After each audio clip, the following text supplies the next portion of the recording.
Hello and welcome to the PFF Fantasy Football Podcast. I'm your host, Ian Hartitz, and today we are looking ahead to Week 15. Everybody, Fantasy Football Championship on the horizon. Still got to get through the semifinals. And for all you DFSers out there, it's just another week in the business. Have a very special guest on the pod today. We're doing our usual Thursday 10 questions episode. Arguably, I'm more hyped for this guest than any other one we've had because I think it's going to be a good time. One of the best dudes in the industry, one of the funniest guys in the industry, creator of real life cryptocurrency. Haven't seen that before. And just all around great guy. Peter Overzet at Peter Overzet on Twitter. Pete, how's it going, man? That's good, man. Yeah, the first time we ever met was back, we were doing the gambling Olympics. You came out there to Vegas. I think you were watching UFC. You know, we were gambling on stupid stuff, and you were just out there laying by the pool, you know, just chilling all day, living the life. I went down there for UFC, and then one of the people dropped out, and my buddy Justin Fan, who I was supposed to be chilling with me, enters this massive Olympics. And I was like, all right, you guys do that. I'm going to chill at a mansion for a couple of days. Why not, man? There you go. Those were the good old days, back when we could travel and hang out and do fun things together. We'll give anything. We'll give anything for a Vegas trip right now. But happy Week 15 to you and everyone else out there. We still are not done with the fantasy season just yet. Plenty of off season ahead, but want to take some time to talk to you about 10 questions, some relating to Week 15, some not. Some just, you know, every now and then I have a few too many glasses of wine and think, hey, this will be something I should talk on the podcast in front of thousands of people. So let's get to it. Pete. Question number one, if you could take the job of one particular NFL player or coach where you would still be you, nobody would realize you have now become this person and realize anything is up until you're forced to start making decisions, who would it be and why? Yeah. So like, because I feel, you know, the superhero answer is like, I want to be DK Metcalf, right? And feel like what it feels like to be a superhuman and just have all of these skills and, you know, body size at my disposal. But I'm such a realist, and I was actually looking at some of your future questions, and I feel like you might be massively triggered by this answer. Hear me out. I would want to be Jason Sanders, kicker for the Miami Dolphins. Oh my goodness. Now, hear me out. First of all, being a kicker in general, I know there's stressful moments when you got to go in and kick a game winner and, you know, whatever. But on the whole, it's not too stressful. You get to play in the NFL. You don't have to absorb any hits. And why Jason Sanders in particular? He lives in Miami. Get me out of New England right now. It literally says on my phone, we have a winter storm warning and it's 26 degrees. So I'm down here living in Florida. I get to hang out with my buddy Patrick Laird. I hear Jason Sanders a great golfer. And I just lived the dream. He's an up-and-coming kicker. He's been AFC Special Teams Kicker of the Month. He's 25 years old. He's in the prime of his life. I want to be Jason Sanders. Oh my gosh. I thought the two choices were backup quarterback, like a Chase Daniel, you know, be the real life Alex Moran, or like an energetic coach, like someone where you're not going to, like a Pete Carroll, like you're not going to mess up. You can make someone else do the X's and O's. You just show up hyped every day. A kicker, you want to sign up to be the most disliked person on any NFL team in the league. No, I could win him over with some charm and charisma. I did think about the backup quarterback route with that same logic, but the coach I immediately threw out. Like, these guys are maniacal. They devote their entire life to this stuff. You know, there is no, like, you see these guys like Sean McVay, like, they cannot do anything but think about football. I don't want that burden. I just want to show up and kick and then go to the beach. Why can't I have this, Ian? It's a good point. I remember when McVay freaking Sean Payton got suspended for the year, and he ended up coaching his kids' little league team and like ended up seeking out so much extra knowledge because he couldn't figure out how to stop this one offense. It's a good point. You got to think about the offseason. Miami's, I'm not signing on to this kicker theory, but it's a good thought. I will give you that. All right, question number two. So this last Sunday was a wild one on fantasy Twitter because Josh Jacobs pretty much took over social media himself by posting on Instagram that he was not playing, only to eventually receive his usual role and go through warm-ups and all that. What are your thoughts on Jacobs basically turning heel and embracing a role as a villain to the fantasy football community? I kind of love it. Yeah, I'm of two minds about this. Like, conceptually, I love the idea of players trolling, like poking fun at these fantasy gamers. To me, the issue is he just kind of like spread disinformation and then just left it. Like, if he did a follow-up post, like right after, just being like, just kidding, you fantasy gamers are so worked up. Like, that would have been funny. But like, would people in money in the entire entertainment infrastructure around the NFL reacts to this and is none the wiser? To me,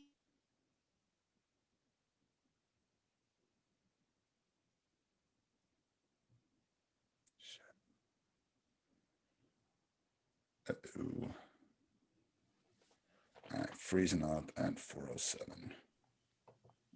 Hey, sorry, you froze up on me there. Oh yeah, you froze on me there. That's okay. I stopped it. We'll get that edited. Just Where do start at the Jacobs just thing again. Yeah. Okay. Yeah, so I'm of two minds about the Josh Jacobs thing because on the one hand, I appreciate the idea of trolling fantasy gamers. I mean, sometimes we get far way too, worked up and invested in this. So just poking fun at us, I think is fair game. But he never did a quick follow-up where he was like, I'm just kidding. Do the follow-up post, you get the joke in, we all laugh and move on. He just let this hang out there. And there's thousands, not even thousands, millions of dollars being exchanged on this, people betting, people setting fantasy lineups, making decisions in DFS. To me, it's just like, it's not funny once you don't actually follow it up with the truth.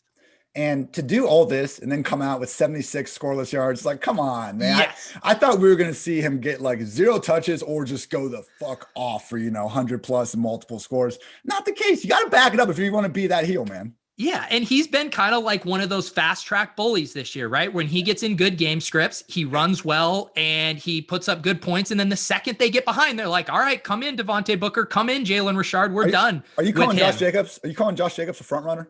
I am. I just did. So there you go. Now I'm trolling back at Josh Jacobs.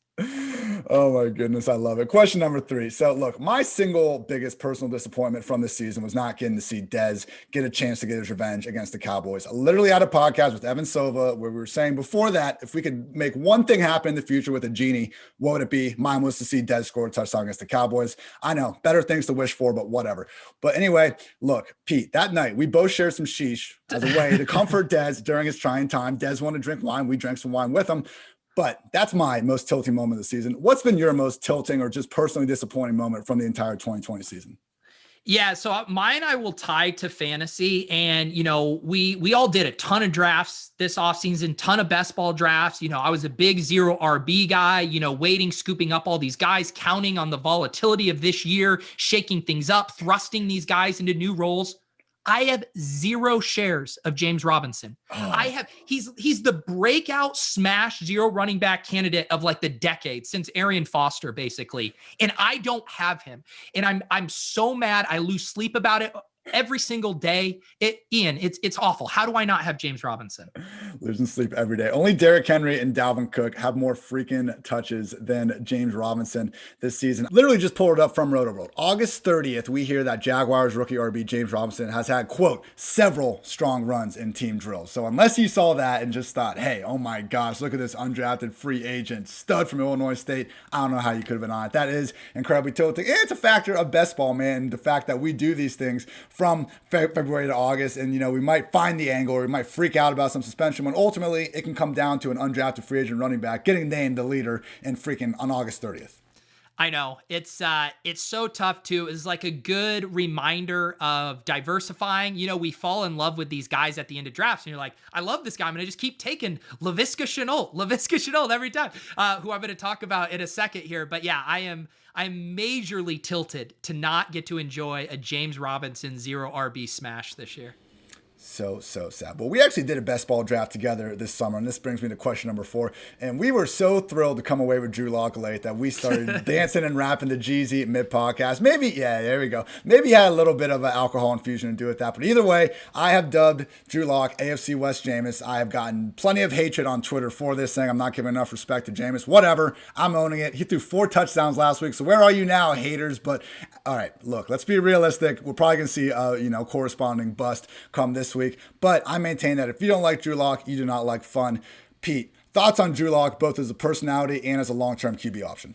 Yeah, so I'm with you on this take, and I feel like we have a good roadmap too, right? When Josh Allen came in the league, no one wanted to like this guy. They said he didn't have, the accuracy and anything to be a legit NFL quarterback. And that might even still be the case, except the team has built around him. They've gotten him weapons. They have one of the most aggressive offenses in the league, going for it on 4th down, pushing edges. I feel like Denver can get there with Drew Lock. I mean, they had a really disappointing injury at the beginning of the season with Courtland Sutton.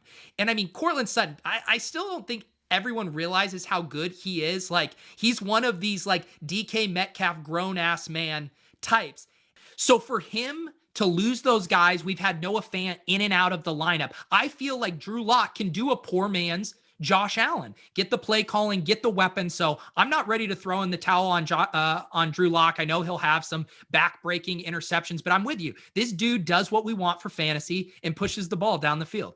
For better or for worse, Drew Lock forces you to pretty much guard every inch of the field. He's an athletic guy. He had a nice 2-week run where he didn't take a single sack. He's not rushing as much as Josh Allen. They're different players. I understand that, but much higher range of outcomes for him and his corresponding receivers than we see in the usual bad quarterback. So yeah, once we get Sutton back, Tim Patrick's actually been playing very well in their place of Sutton. But if we're looking at Cortland Sutton, KJ Hamler, Jerry Jeudy, wide receiver trio with a healthy Noah Fant, 2021 best ball season, man, we're going to be pounding Drew Lock in those late rounds.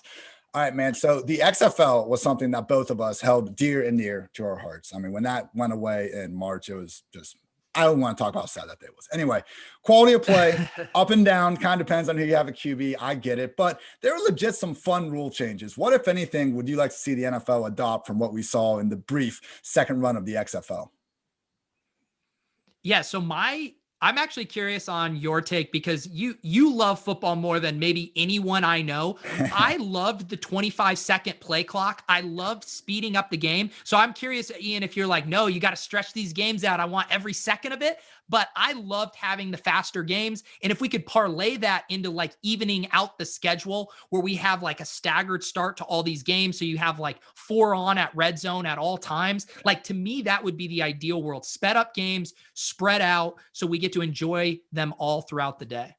100% with you. Also thought that them having, just a double pass rule, which all that did was stop the dumb like laterals that go accidentally, 0.5 yards back. And we end up getting some long replay trying to judge if it was actually a forward pass or not. Removing that from the equation was fun. Old XFL rules were for the coin toss. They just used to have 2 guys sprint 25 yards and whoever got the ball first. That was wild. Probably not great with, trying to stay healthy and dumb things like that. But I do think they were pretty innovative. And yes, I like your call. Also, I thought the XFL was the first league. Like, look, you and me, fantasy analysts, like anytime we talk to someone, they're always kind of like rolling their eyes like, oh yeah, you want to talk football with me? Like, I think now like the XFL did a good job of embracing gambling and fantasy more than anyone else. But even then it was like, all right, now we're going to kick it over to our fantasy analysts here. Like I would love to see one league just have their play-by-play guy and a color guy and just openly talk about fantasy and gambling in the realm of a game. They act like that after every single play, we need to be like, wow, that's 2.2 fantasy points right there, Pete.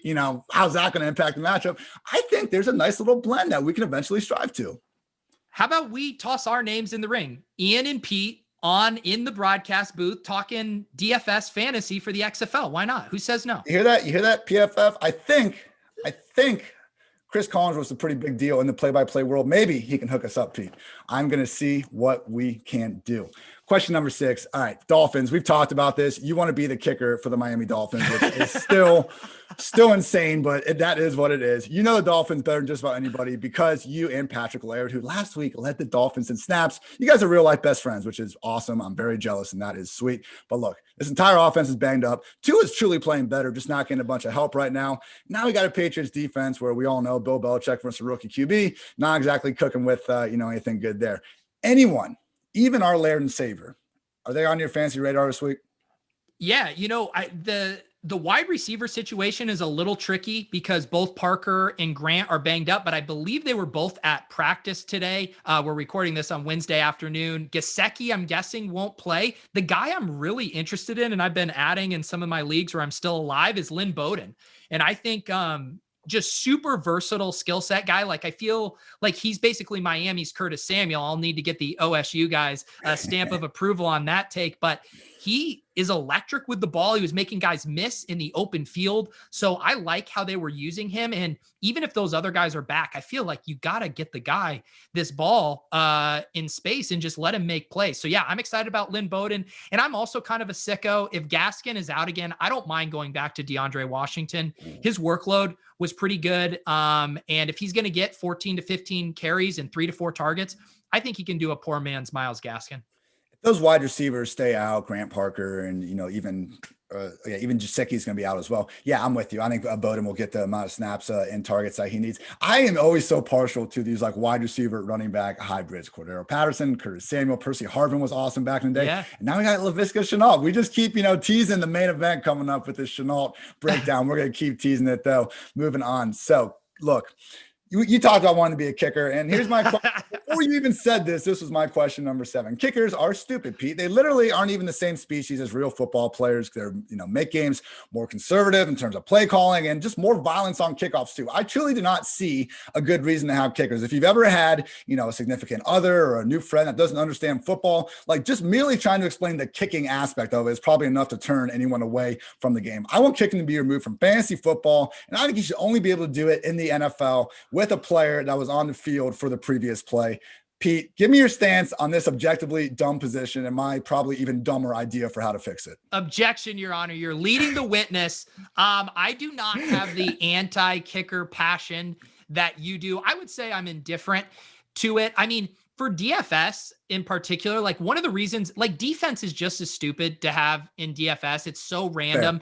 But partly why we have that is because it actually creates the game or more variance within the game. If you made it more of a skill game, then less, new people who come in, they lose their money, they leave. I think it actually helps the ecosystem in the same way you play poker. Like, someone who has pocket aces, they need to be able to lose every once in a while to someone who has 7-3. It keeps things fresh. The variance is what makes it a fun game. So there's that.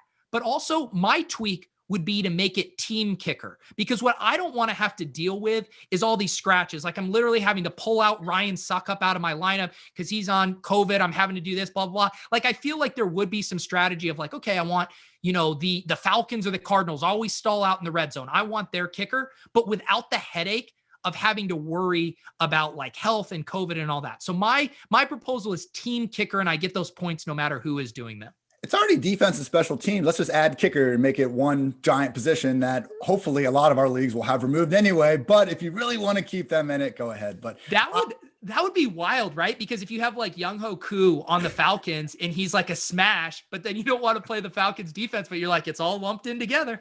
Your kicker gets you 12 points, but the defense gives up 40. It's just like a wash. Like, hey, if we want things to be, more volatile, as you're saying, it does help with that. All right. That's the one nice thing I can say about kickers. It makes those of us that know more about football know less in fantasy. So, just be careful who you're talking to, because you could be talking to Jason Sanders right now and you don't even know it. Unbelievable. Question 8. All right.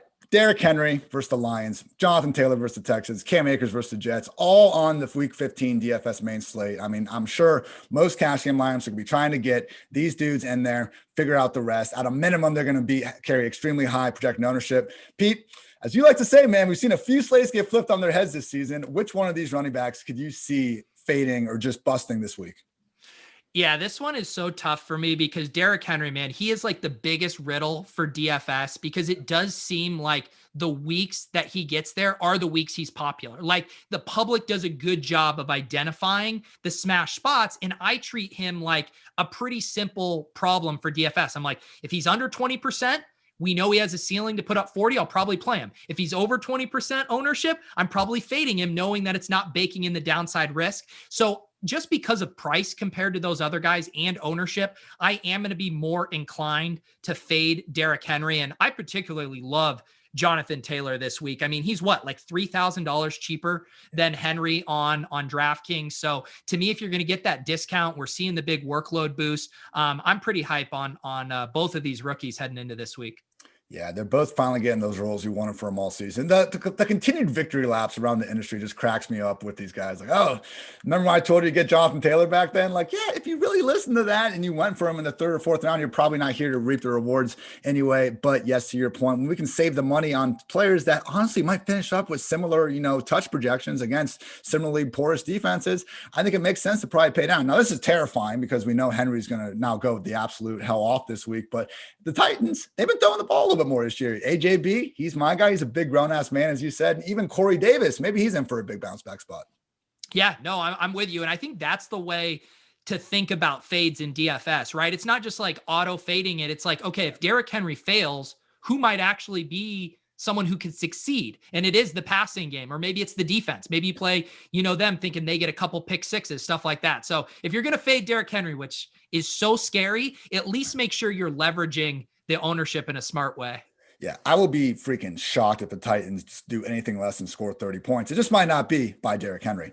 All right, look, question number 9. Best and worst preseason calls from yourself, Pete. I want you to pat yourself on the back and then just kick yourself in the balls. You already used James RB1son with the best ball. That wasn't even really a big miss by you.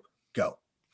Yeah, so I can tie it back into my Laviska Shenault, and it goes to this diversification issue. I was drafting a ton of Jalen Reagor and Laviska Shenault, and that is so tilting in that this year, the wide receiver class for fantasy was like shooting fish in a barrel. It was like CeeDee Lamb, Brandon Ayuk, T. Higgins, Justin Jefferson, just like smash, smash, smash. And like, I didn't have near as much of those guys as I should have, partly because we made a Laviska Shenault highlight reel for my shows. And so every time you drafted him, we played the highlight reel. So I'd be on these streams and everyone would be like, you got to draft Viska so we can play the highlight reel. So that backed me into a corner. But yes, not having enough of the other smash wide receivers definitely hurt. That was one of my my kind of bad calls, I would say. I'm trying to think. I think just in general, being on fading the running backs in rounds, 2 through 5, and kind of, if you were going to get a bell cow, get a Kamara, get a Cook, we lost McCaffrey and Barkley, but I think those were good picks, but avoiding the Leonard Fournette, the Le'Veon Bell, that, I know Todd Gurley had a nice run there, but has really fallen off a bit lately. So I think just understanding how this year was going to play out really pushed me to some good builds. It pushed me to a lot of Travis Kelce in these elite wide receivers, because if you were passing, or if you were drafting those running backs, you were missing out on AJ Brown. You were missing out on Calvin Ridley. So getting to load up on those guys has really helped my teams this year. I don't want to come off as someone that's ageist or anything, but at some point with these running backs, man, we just got to cut ties when they're changing teams, or at least looking in one of these brutal situations. I was with you on that. Two of my big misses, like, all right, Chris Herndon's one that, he gets like his one catch a week, and I get a few smart asses out there on Twitter say, oh, good call on that one. All right. I'm responsible for a lot of missed round 15 picks this year on Herndon, but that didn't sink any rosters. The two big misses, I went through like my fade list back from the preseason. Aaron Rodgers, I'm still wrapping my head around this guy being a great quarterback, but basically a borderline QB1 for the past 4 years, getting no upgrades in the offense, and then just turning it around. But you know what? It's Aaron freaking Rodgers, Pete. How did I overthink this? How did I say the Lions were going to win the NFC North? Just continuing to kind of overthink that. And I understand the Packers, and I understand the reasoning behind it. But man, like, I know running back, we got to watch the age, but someone like Aaron Rodgers, just realize one of the best quarterbacks to ever do it. Don't need to overthink it there. And then Darren Waller was someone I missed on, thinking, hey, Jason Witten came in. Maybe there's going to be too much competition to go around. You know what? When the guy spends the entire last season working as one of the best tight ends in the league, they're probably not going to stop throwing the ball to him. So, I was able to hit on a bunch of the wide receivers. People were a little more iffy on AJ Brown, Adam Thielen, Robert Woods, Deontay Johnson. But yeah, man, I would just say, especially in an offense like Darren Waller's in, where if you can see someone really has that high triple-digit target potential and just be that number one outright guy, go ahead, take a chance on that. There you go. Pete, we have reached the main event. Uh-oh. I called you when I wrote this question. I said, you're the self-proclaimed best fleeter in the game. That's not true. You have not proclaimed that. So I'm doing it for you. I'm saying you're the best fleeter in the game in a world of fleet where everyone just puts their tweets on there. Like, we can see your tweets anyway. I don't know why Fleet has turned in and just reposting your tweets. You do actual helpful videos and reactions and things. So I want 10-second Fleet summaries, thoughts on the following players. Are you ready? Okay, let's do this. Antonio Gibson. Okay. If you love something, let it go.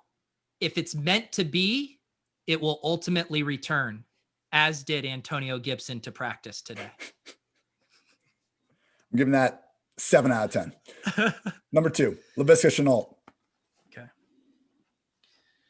Yes, I should have diversified my wide receiver rookie portfolio more throughout draft season, but it's not about the championships you win. It's about the friends and signed mini helmets you make along the way. 8.5. Well done. DK Metcalf. Dear DK Metcalf, I had to completely overhaul my proprietary grown ass man metric because of you. You completely broke it. And for that, I'm grateful. 7.5. Well done. I want you to turn it up for this one. AJ freaking Brown. Yeah. All right. AJ Brown, you are also a grown ass man. And every day I still cannot believe that you played in the same offense as Dawson Knox and Jordan Tiamo. I love playing on that in the Montgomery freaking meme these days. Two more, Pete. Justin Herbert. Dear Justin Herbert, I apologize for saying you look like Brendan Dassey from Making a Murderer. You won me a lot of money against the Jets, and for that, I'm forever grateful. I don't know why these have turned into like me talking directly to the players, but they have. Oh my God. I love it. That was a wild, just 1 week storyline. Oh, can Justin Herbert keep it up without the hair? Last one. Will Fuller. Okay. Dear Will, everyone does PEDs in the NFL. You don't need to apologize. The only thing you need to apologize for is getting caught. However, you do need to be worried about getting Wally pipped by Patrick Laird's college roommate, Chad Hansen. Oh my God. Pete, well freaking done, man. I got to find this freaking quote, World of Sins. Because you just said, yeah, and the closest, all right, this is from Hunter S. Thompson. You just, in a fleet thing, inspired one of my favorite quotes. Hunter S. Thompson, in a closed society where everybody's guilty, the only crime is getting caught. In a world of thieves, the only final sin is stupidity. That's you, Will Fuller. Damn it, man. We got the Bengals in a track meet in Houston, week 16. That was going to be all of our fantasy teams. You know, it's all right. You're still a baller and everything, and who knows what it was. But, man, disappointing. Pete, thank you so much, man. This was fun. Everyone can find you on Twitter at Peter Overzet. Let the people know what you got out, because I can't keep track anymore. The Swolecast. Yeah. What do you got? Yeah, I got so many shows going on right now. I'll plug my YouTube channel. I've been doing DFS videos there. On Monday, I review my DFS lineups. And on Fridays, I have a guest on who's super sharp with DFS strategy and pick their brain about the slate. So if you're interested in getting better at single entry, 3-max GPP tournaments for DFS, you can follow me on YouTube, youtube.com/Peter Overzet. Truly one of the best in our industry of just having a good time, also giving some good information. That's what we always try to do here on the PFF Fantasy Football Podcast, try to win some championships along the way. So thank you again, Pete. And thank you all for listening, truly pulling for each and every one of you in week 15 and beyond. For Pete, I'm Ian Hartitz. And until next time, take care, everybody.